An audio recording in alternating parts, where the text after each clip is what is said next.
Election को आखिआगे रखी पूर्वतन बीजेडी सरकार सालेपुर 6 नंबर केनाल साइट थिबा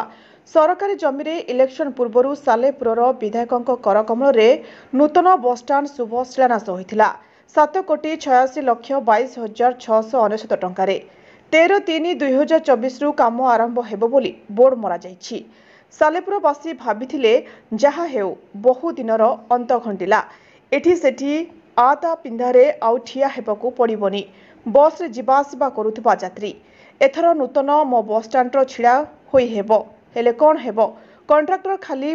बाली फिंगिकरी घटनास्थल रे गोटे कंटेनर थोई आउ देखा नाही बाली जमीबा फल रे सालेपुर केन्द्रापड़ा मुख्य रास्ता पोस्टाल पाखरे पानी जमी रहुछि जहा फल रे बहु असुविधार सम्मुखीन हेउछंती जनसाधारण।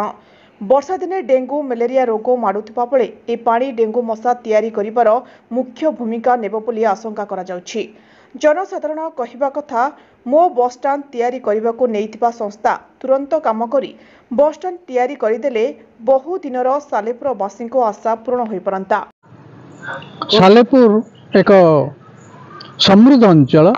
बुद्धिजीवींकर अंचल साहित्य संस्कृतिर अंचल किंतु यही सालेपुर रे आपण ए पर्यंत बस स्टैंड टे नथिला बस गुड़िक रास्ता उपर ठिया ही रहउतिले उभय पार्श्व जहाँ फल यातायात बाधाप्राप्त होता ट्रैफिक जाम होता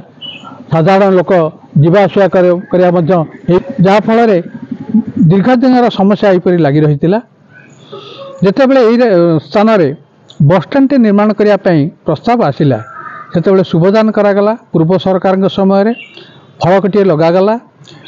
50-60 ट्रिप बाली पकई दे बस स्टैंड कार्य से सारीदे संपुक्त कंट्राक्टर देखा ना आउसी कौन कार्य होना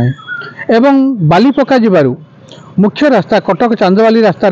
आंठिए बलर पानी जमा हो रही जहाँफल मुख्य रास्ता पिचु खाई जीवार नष्ट हो जीवार संभावना देखादेला प्रत्यह से पानी रे ठिया होता पानी रे जानबाहन मान जावासवा करुथिबारु एटी गर्त सृष्टि हेलानी एवं विभिन्न समय दुर्घटना मान घटुथिबार देखा जाउछि। तेणु आम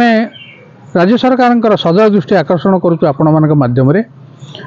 अंतत पक्षे यही मुख्य रास्ता एवं बस स्टैंड निर्माण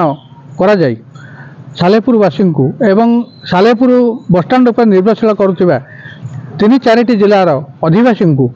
सहयोग जोगाई देले निश्चित से माने उपकृत है। माने संबित कुमार दास हाँ निश्चय से सालेपुर जिते आम केन्द्रापड़ा आसूचे से गोटे बस स्टैंड भित्तिप्रस्तर स्थापन कार्य आरंभ तत्कालीन सरकार करते बहुत स्वागत योग्य पदक्षेप थिला एवं किछि दिन काम आरंभ होता बाली फिलिंग होता कि बर्तमान जहाँ बंद अच्छी आम जहाँ देखु कहीं से जगह जो बाली बर्तमान अच्छी से पानी भी जमुची तेणु लोक मैंने जेहेतु वर्षा दिन अच्छी बहुत हैरान होती से बाली तेणु बर्तमान काम भी बंद अच्छी मुझे जहाँ देखुलु आम काम बंद अच्छी तो मुझे चाहूँगी कमटा शीघ्र आरंभ हेल्ले कौन हम कि किसी ना जो पानी समस्या अच्छी जो लोक मान यातायात असुविधा हो जेहेतु वर्षा दिन अच्छी तेणुक से बाली को जब से स्थानांतरित करा किसी कार्य आरंभ हो जाता हे तो से जगह जल निष्कासन हो जाता और एत पानी जमता ना। दीर्घ दिन समस्या सालेपुर बस स्टैंड स्थानीय विधायक प्रशांत बेहरा करकमल 13/3/2024 शुभ शिलान्यास दिखाई इलेक्शन को आखिर लगी ये शुभ शिलान्यास करा कंट्राक्टर ए काम को तत्कालीन करने सहित बाली फिलिंग करते नूतन सरकार मुख्यमंत्री होगा पर ए कंट्राक्टर खाली कंटेनर छड़ा आउ तार सरंजाम किछि नाही बर्तमान जनसाधारण प्रश्न उठुछि कि कंट्राक्टर काम छाड़ी पड़े 7 कोटी ऊर्धर ए काम को बर्तमान कंट्राक्टर खाली बाली फिलिंग करी ए काम ऊपर छाड़ी पड़े जाए केवल तार कंटेनर टी अच्छी ये बाली फड़े जमी रहा छड़ा ये बाली जमी रही सालेपुर पोस्टाल सम्मुखें जमी रोज आंठू आंठू पानी जहाँफल जनसाधारण असंतोष भोग कर देखा बाकी रहा ये कंट्राक्टर आगू ये सालेपुर बस स्टैंड काम करुच्ची किंबा छाड़ी दे जाउची एवं जनसाधारण ये जो पानी समस्यार सम्मुखीन केबे सुधुरुची। सालेपुर महेश्वर बेहरा रिपोर्ट ज्योति प्रभा न्यूज।